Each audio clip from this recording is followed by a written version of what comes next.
Bom dia, meu nome é Leonardo Lopes e você está no Cinema e Fé Cristã. Hoje vamos continuar a série de vídeos que estamos realizando tratando desta relação entre o cinema e a nossa fé cristã. E aí utilizamos aqui no canal o livro de Brian Godawa como referência principal, entre outros materiais, mas a referência principal é o livro de Brian Godawa que se chama Cinema e Fé Cristã. E o objetivo básico do canal, dessa série aqui, é aquele que sempre trazemos, procuramos trazer nos últimos vídeos. Assistir a filmes com sabedoria. Assistir a filmes com a sabedoria que vem da Palavra de Deus. É um objetivo bastante simples, mas que devemos ter muita atenção, muita vigilância e muita oração, que é basicamente, ao se sentar para assistir um filme, você convidaria Jesus para estar ao seu lado ou não? Se a resposta é não, então há um problema aqui. E é o que procuramos trazer aqui ao longo do canal, no sentido de procurar refletir e ter um pouco mais de discernimento em torno dessa atividade que aparentemente é tão simples, mas que muitas vezes causa tantos problemas, né? Que tipo de imagens, que tipo de ideias você está levando para a sua casa, para a sua família, pelos seus olhos chegando ao seu coração, quando você liga o televisor, o computador, o tablet, o que quer que seja. Então hoje aqui nesse episódio nós vamos tratar sobre a demitologização, e aí vamos já explicar o que isso significa.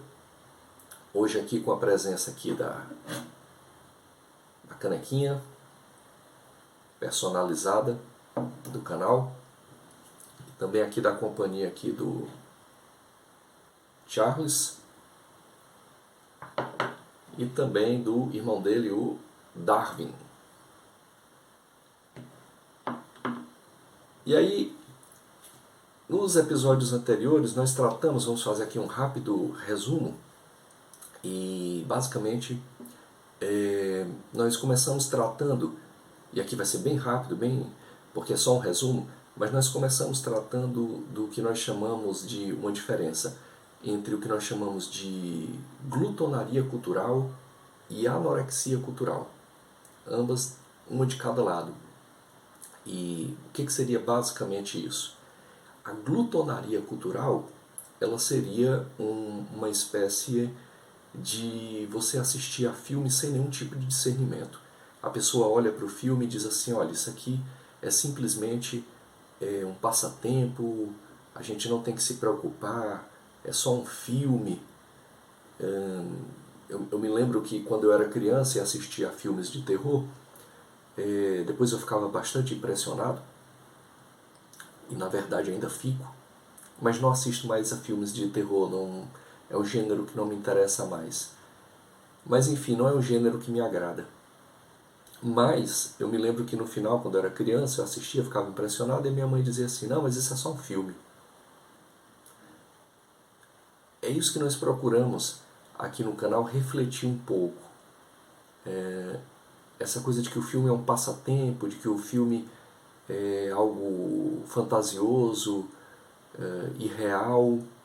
Bom, o filme tem uma realidade, ele tem uma realidade conceitual, ele tem uma realidade que são as próprias cosmovisões do autor. Quer dizer, o autor muitas vezes trabalha até mesmo o jogo de câmeras para que você venha a pensar o que ele quer que você pense. E nesse sentido é que nós procuramos trazer aqui que há de se ter algum tipo de discernimento. Não que seja um discernimento no sentido de que você vai tornar o filme uma atividade cerebral, acadêmica, intelectualizada, não é nada disso. O filme muitas vezes é para passar o tempo e comer uma pipoca. Mas há de se ter um certo discernimento, né? E aí é onde se cai no outro aspecto. E o outro aspecto, basicamente, seria o que o Brian Godawa chama, esses termos não são nossos, nós tomamos emprestado. Optamos aqui no canal não por trazer ideias minhas, mas a nossa oração é que Deus nos ilumine para explicar bem esse livro, que acreditamos ser um livro que Deus inspirou a este autor, Brian Godawa, para que nós possamos assistir e não colocarmos nada de ruim diante dos nossos olhos. Né? Consagrarmos nossos olhos a Deus. Não só nossos olhos, mas nossos olhos espirituais, os nossos olhos da nossa alma. Pois muito bem, o anorexia cultural já é o contrário. É aquele irmão que, por exemplo, diz assim, eu não assisto nada da TV, eu não assisto filmes, filmes são mundanos, o cara que fez o filme é ateu, eu não vou assistir nada que uma pessoa descrente fez.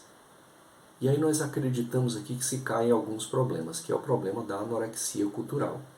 Quer dizer, você não tem acesso à cultura, e nós somos peregrinos em torno dessa cultura. E devemos iluminar com a palavra de Deus justamente essa cultura. E eu não encontro respaldo bíblico para que se não conheça a cultura em que se vive. Encontro respaldo bíblico em que não se misture com essa cultura. Mas onde estão esses exemplos na Bíblia? Vamos citar. Por exemplo, José no Egito, não é? Ou o texto não nos dá a entender que José conhecia, claro, se ele era o segundo homem no império, ou seja, abaixo de Faraó estava ele, é óbvio que ele conhecia todas as estruturas políticas, econômicas, culturais do Egito de sua época. Nem por isso ele se misturou, ele permaneceu fiel a Deus. Assim também como Daniel. Daniel era um dos principais ministros, um dos principais articuladores, conselheiros de Nabucodonosor, e posteriormente inclusive, não é? Então, quer dizer, Daniel também não conhecia toda a estrutura cultural, religiosa do Império Babilônico? Claro que conhecia, mas não se misturou.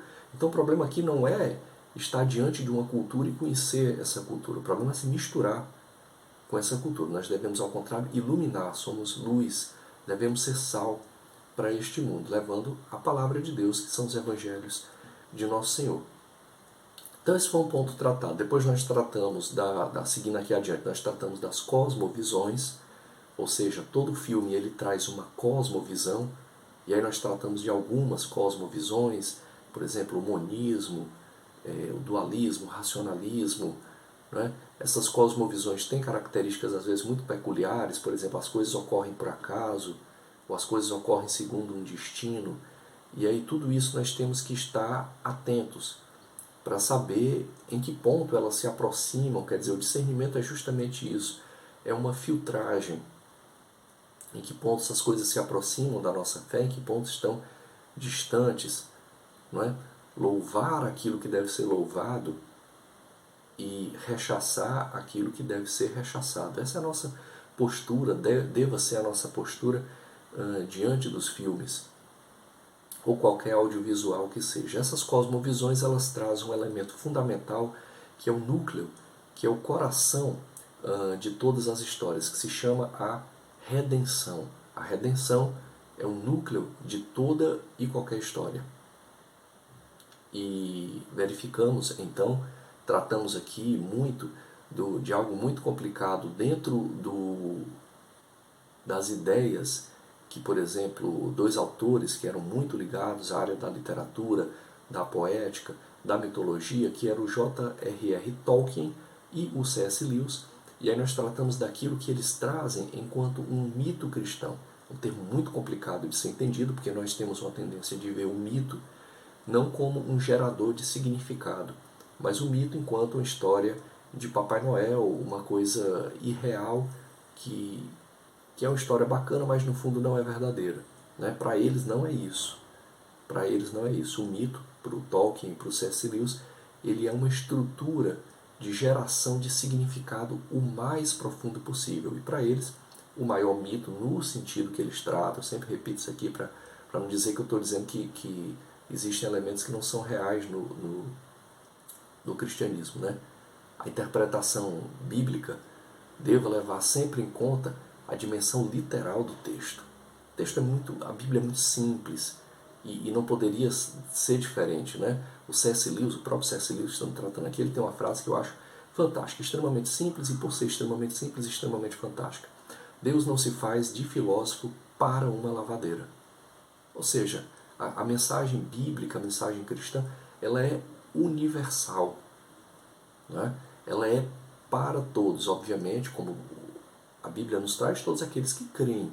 Se a pessoa não crê, Deus não obriga ninguém, né? Então, é para todos aqueles que creem. Então, é uma mensagem que deve ser acessível tanto ao douto quanto à pessoa inculta, tanto ao doutor quanto à pessoa semi-alfabetizada ou até mesmo alguém que não tenha nenhum tipo de letramento. É uma palavra universal e por isso é extremamente poderosa e atravessa os séculos e pelos séculos dos séculos, eternamente. Né? Então, o elemento da redenção, do mito, no sentido de geração, de significado, e aí o que o Tolkien e o C.S. Lewis trazem, que isso é fantástico, é uma ideia fantástica, que tudo isso está no livro do Brian Godawa, que todas as histórias elas são como sombras, ou seja, elas têm mitos que são como sombras de uma história original, que traz o elemento que o Tolkien chama de eucatástrofe, que seria a eucatástrofe. Seria o contrário de catástrofe. Eu não sei ao certo se foi o Tolkien que fundou o texto. Acredito que sim, porque ele era da área da linguística. Né? O Tolkien chegou até a formular uma linguagem própria, né? que ele coloca lá no Senhor dos Anéis, que é o élfico. Quer dizer, ele criou uma linguagem. Né? Então ele era muito hábil em criar linguagens, em criar palavras, e todos dois eram incríveis no sentido de analisar a realidade e dizer, isso existe na realidade, mas Cristo é maior.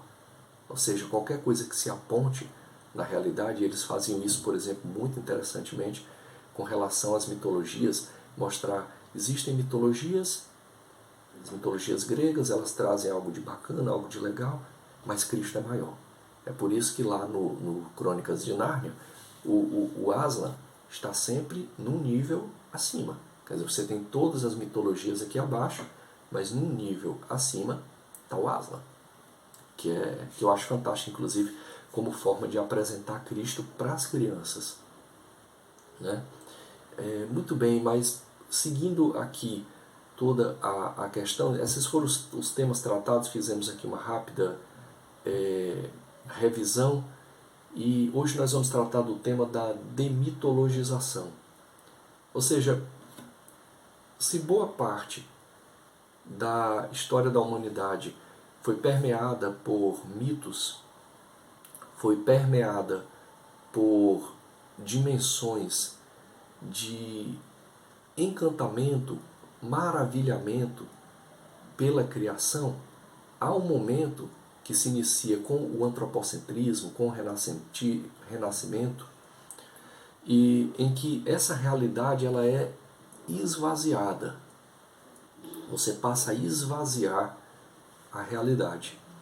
E na medida em que ela é esvaziada, você passa a ter uma certa noção de filosofias e de cientificismos que passam a naturalizar, a materializar, a tornar, como se chama em filosofia, imanente, a imantar, vamos pegar esse termo emprestado aqui da física, a realidade. De forma que a realidade fica totalmente desencantada, a realidade passa a ser formada somente por seres orgânicos, que funcionam biologicamente, quimicamente, e que quando morrem acabou, vira pó. É interessante que os termos bíblicos sempre voltam na figura dos naturalistas, né? Quer dizer, eles nunca abandonam. Quer dizer, o virar pó é um termo bíblico. Mas a verdade é que o naturalismo, principalmente o naturalismo do século XIX, ele traz então essa noção muito crua de que só existe isso aqui mesmo, é só a matéria, terminou a matéria, morreu, tal. Ou seja, há um desencantamento. O Tolkien, ele chama isso de um novo mito. Um novo mito. Para ele é um novo mito, um mito científico, um mito dos doutos, um mito dos sábios. E aqui não estamos indo contra de forma nenhuma a ciência, o cientificismo, não é nada disso. Não estamos caindo no irracionalismo, não é nada disso. É apenas demonstrando que há elementos religiosos, que há elementos de fé, que há elementos de crença. Muitas vezes as pessoas mais doutas, elas se arvoram de dizer que o nível da crença está aqui e que o nível da razão, o nível do conhecimento está mais acima. Mas não é. Há de se ter muita fé e muita crença para se acreditar nesse nível aqui da razão. E nesse sentido é onde surge então uma modificação no século XIX, principalmente das noções trazidas no livro de Gênesis e de tudo que envolveram os primeiros momentos, os primeiros tempos, os tempos primevos e de todos os seus elementos e de todos os seus personagens, né? O naturalismo traz então uma reestruturação de toda o que se pensava anteriormente, formatando em torno dessa cosmovisão de um materialismo, de algo bastante imanente. E, nesse sentido, é onde ocorre a demitologização. Então, na verdade, o vídeo de hoje ele começa aqui. Trazemos os vídeos aqui, realmente eles ficam um pouco longos, mas porque acreditamos que não dá para mastigar isso aqui de uma forma a trazer de uma forma a mais rápida possível. São temas muito complexos, são temas que envolvem fé, ciência, razão. Não dá para trazer isso tudo em 5 minutos. Mas vamos passar ao livro, à leitura do Brian Godawa. Uma mitologia moderna é a visão de mundo naturalista. Foi o que falamos até aqui, estamos falando. Segundo essa mentalidade, ou seja, a mentalidade naturalista, os povos primitivos criaram mitos e símbolos religiosos para representar os fenômenos naturais que eles não entendiam. Isso aqui está no livro do Godawa, eu estou lendo o livro do Godawa. E é muito interessante essa visão, e me lembra aqui muito, à luz das Sagradas Escrituras, o livro de Eclesiastes, já no seu primeiro capítulo, em que fala, né? A vaidade das vaidades, tudo é vaidade. Né? Nada há de novo debaixo do sol. É uma repetição de vaidade. E essa é a arrogância da ciência moderna. Achar, e aí eu digo acreditar, é bastante fé, é a fé científica, de que os homens primitivos, e aí se entenda que coloca um pejorativo bem grande nesses homens primitivos, eram menos inteligentes do que nós. E aí vai se dizer, eles eram menos inteligentes porque eles não tinham um celular, smartphone, para gravar um vídeo e passar esse vídeo pela internet ao longo de todo o planeta. Bom, realmente essa é uma habilidade, eu não estou desprestigiando essa habilidade, até porque eu estou nesse exato momento utilizando essas tecnologias. Claro que há muita ciência de ponta aqui, mas isso não pode fazer recair na noção de que os homens primitivos eram burrinhos, eram primitivos na pior acepção dessa palavra. Não, eles tinham a mesma estrutura de percepção da realidade, agora diferente, claro que era diferente, mas no fundo, não era tão diferente de como sentimos, ou de como vivemos, ou de como experienciamos a realidade. Eles tinham uma outra estrutura de vida, uma outra estrutura social, mas nem por isso somos melhores do que eles. Essa noção de coligar uma moral robótica, uma moral tecnológica, não é verdadeira. Aliás, em muitos sentidos, em termos morais, nós talvez sejamos até piores do que eles, em termos morais. Obviamente que em termos tecnológicos, mas no fundo, o que é que muda essa tecnologia? Claro que é bacana, mas essa tecnologia não me faz feliz, muito pelo contrário. Há pessoas que são viciadas em internet, viciadas em smartphone, né? A própria tecnologia, a própria internet, trouxe um dos maiores malefícios, algo que é muito pouco falado, mas que atinge muitas famílias e infelizmente a própria igreja, que é a pornografia. Então, há de se fazer essa diferença entre moral, entre moralidade, entre virtudes e entre tecnologia. Tecnologia é bacana, etc e tal, mas isso aqui é o mais importante, porque isso aqui é por onde vamos buscar a felicidade. E vamos passar então para o outro ponto. Vou ler de novo o que o Godawa está dizendo. Por exemplo, se uma cultura não entende o trovão, ela o reinterpreta para representar uma divindade e assim compreendê-lo. É basicamente o seguinte, nós temos hoje uma visão cientificista do que seja um trovão. Ele está querendo dizer o seguinte, que como esses homens primitivos eles eram burrinhos, eles não entendiam o trovão. E aí eles associavam com divindades. Por exemplo, caiu o trovão, eles diziam, olha, Zeus está com raiva. Deus jogou uma seta lá de cima, pegou assim a seta e pá, jogou lá de cima. E aí faz-se esse pulo em torno dessa mentalidade, em torno de dizer e associar com mitologias e religião e fé. E dizer, essas são características de alguém que é burrinho também. No fundo é isso. Vamos direto aqui às palavras finais, né? Ao resultado da coisa toda.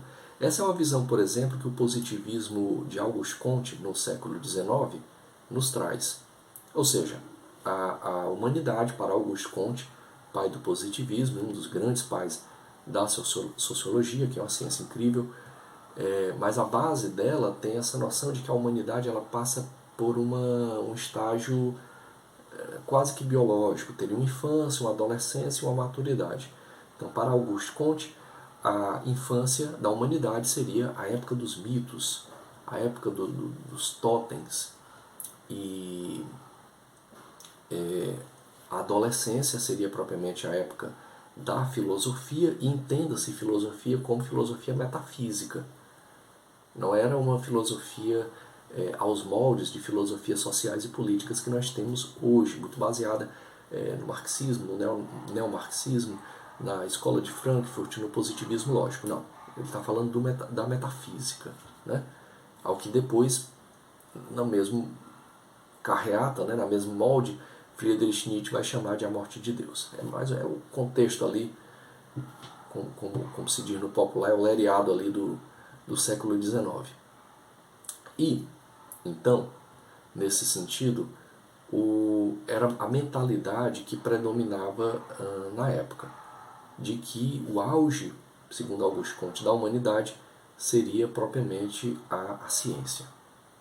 O que se caiu do cavalo muito rápido, porque poucas décadas depois disso ter sido promulgado, nós assistimos, por exemplo, entre tantos horrores aqui, a câmara de gás, na época do nazismo, que usava ciência de alta elaboração, mas que fazia o mais horrendo, talvez o mais horrendo ato que a humanidade já produziu, que era colocar pessoas dentro de uma câmara de gás, soltar gás e vê-las agonizando lentamente e morrer.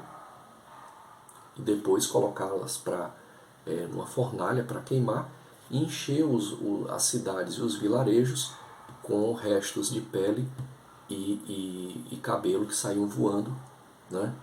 Imagine você andando numa rua e de repente vem cabelo e pele dessas pessoas, né? Quer dizer, o ato mais horrível, talvez o mais horrível, o mais horrendo, e isso em pleno século XX, em plena emergência da ciência. Eu estou citando só isso aqui, é algo que eu nem propriamente gosto de falar, mas momento triste, da história da nossa raça, mas que denota bem o quanto desconfie um pouquinho de quando ouvir alguém dizendo que a ciência é o que tem de melhor, pela ciência nós nos tornamos evoluídos. Não. O nazismo tinha alta ciência, produziu os piores terrores, né? E é por isso que temos sempre que falar nisso nas escolas, né? Principalmente para evitar que um dia volte. Muito bem. E nesse sentido, então, continuando aqui o texto, o objetivo, vou voltar aqui para o texto do Godal, o objetivo do naturalista, então, é descobrir que experiências naturais as culturas experimentaram que as levaram a criar essa mitologia. Ou seja, há uma clara depreciação do termo mitológico. Boa parte dos nossos vídeos anteriores, eles trataram justamente de mostrar que o mito, para além da história de Papai Noel, história de unicórnio, ele é algo que contém significados os mais profundos. Imagine-se, por exemplo, a história do Minotauro, né? Um labirinto, onde ao fundo do labirinto você tem o maior dos terrores, um terror escondido. Faça-se correlações disso com a mente humana, por exemplo. É bem claro a forma como tudo isso ocorre. Então, o vídeo de hoje ele foi basicamente para tratar, vamos introduzir aqui esse tema da demitologização, ou seja, é essa tentativa de destronar toda a dimensão do mito, do significado mais profundo, do significado metafísico, do